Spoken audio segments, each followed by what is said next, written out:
কি করতে আছে কি করতে আছে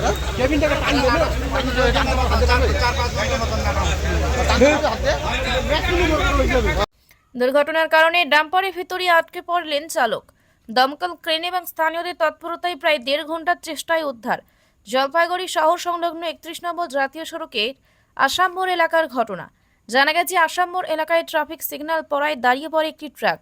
সেই সময় দ্রুতগতিতে আসা একটি ডাম্পার পেছন দিক থেকে এসে ট্রাকটিকে ধাক্কা মারে। এরপর নিয়ন্ত্রণ হারিয়ে ডাম্পারটি বাঁ দিকের একটি চাপা গলিতে ঢুকে পড়ে এবং সামনে ধাক্কা লাগে গাড়ির ভিতরে আটকে পড়েন চালক। চালকের পায়ে স্টিয়ারিং এবং সিটের মাঝে আটকে যায়। দুর্ঘটনার কারণে স্থানীয় বাসিন্দারা ভিড় জমান। খবর পেয়ে ঘটনাস্থলে পৌঁছায় পুলিশ এবং দমকল বাহিনী। সহকারী চালককে বের করতে নিয়ে আসা হয় ক্রেন। এরপর প্রায় 1.5 ঘন্টার চেষ্টায় দমকল, পুলিশ এবং স্থানীয় বাসিন্দাদের তৎপরতায় ক্রেনের সাহায্যে চালককে উদ্ধার করে জলপাইগুড়ি মেডিকেল কলেজে পাঠানো হয়। এদিন ঝিরঝিরে বৃষ্টির মধ্যে দমকল, পুলিশ এবং স্থানীয় বাসিন্দারা যেভাবে চালককে বের করার আপ্রাণ চেষ্টা করেছিলেন, তাতে সকলের মানবিক রূপ দেখা যায়। প্রচুর তখন থেকে লেগে পড়েছেন ওনাকে বের করার জন্য।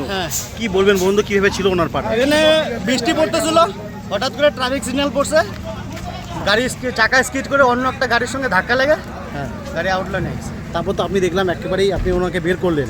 কিভাবে ছিল ওনার পাটা ওখানে? পাটা ওখানে স্টিয়ারিং এর সঙ্গে ফাঁসে ছিল, প্লাস স্টিয়ারিংটা ড্যাশবোর্ডের সঙ্গে আটকে ছিল, আর স্টিয়ারিংটা পেটের মধ্যে লেগেছিল। কতক্ষণ লাগলো বের করতে ওনাকে? 1.5 ঘন্টা সময় লাগলো। ফায়ার ব্রিগেড আসছে, পুলিশ আসছে, 1.5 ঘন্টা পর ওকে বের করা। কেমন আছে উনি এখন বর্তমানে ওর শরীরে অন্য জায়গায় চোট বোঝা যাচ্ছে না, শুধু পাটা ইনজোর হয়েছে, ওটাই বোঝা। কোথায় বাড়ি কিছু জানা গেছে ওনার? বাড়ি হলো বটতলা। আপনার নাম দাদা? আমার নাম মাধব বৈদ্য। আপনার বাড়ি কোথায়? আমার বাড়ি দমোহনীতে। এই জায়গাটা কোথায় এটা? এটা হলো আসাম মোড়।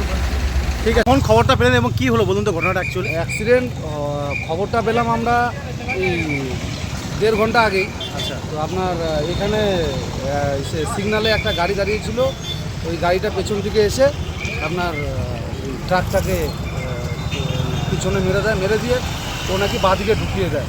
ওর মানে স্টিয়ারিং হয়তো লক হয়ে যায়, তাতে করে গাড়িটা বাঁদিকে ঢুকে যায়। ড্রাইভার আটকে ছিল। যাই হোক, ওনাকে খুব বেশি মানে কষ্ট সহ্য করতে হয়নি, একটু কষ্ট সহ্য করতে হয়েছে। তো ওনাকে বের করা হয়েছে, ওনাকে এসি হসপিটালে পাঠানো হয়েছে। অনেকক্ষণ তো চেষ্টা করে বের করা হলো দেখলাম। হ্যাঁ, অনেক প্রচেষ্টার পর বের করানো, কারণ একটা বাড়ির গলিতে ঢুকিয়ে দিয়েছিল গাড়িটা। কারণ ওখানে তো আর ট্রেন আর হাইড্রা পৌঁছানো সম্ভব হচ্ছিল না। যাই হোক, গাছের জন্য বের করতে পারলাম, গাছ দিয়ে টো করে বের করলাম। তো যাই হোক, আশা করি ড্রাইভার সুস্থ হয়ে যাবে। এখন কি যানজট রয়েছে না? এখন যতটুকু যানজট আছে চেষ্টা করছি আমরা তাড়াতাড়ি ক্লিয়ার করে দেওয়ার।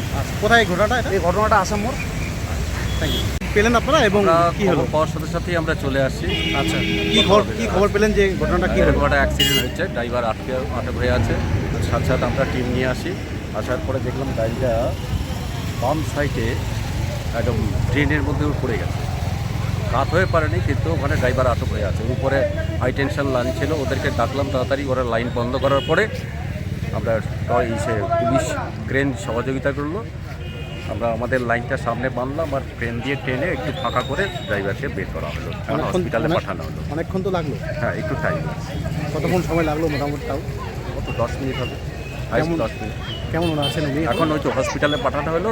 তবে খুব মানে পায়ের এখানে একটা হয়তো অপারেশন করতে পারে। একজনই ছিল? একজন ড্রাইভার বেরিয়ে গেছিল, ওটা খালাসি। ঠিক আছে স্যার, মানুষ লাগলো আপনার নাম আর পরিচয়টা? Rameshwar Pandey, station officer, Jalpaiguri.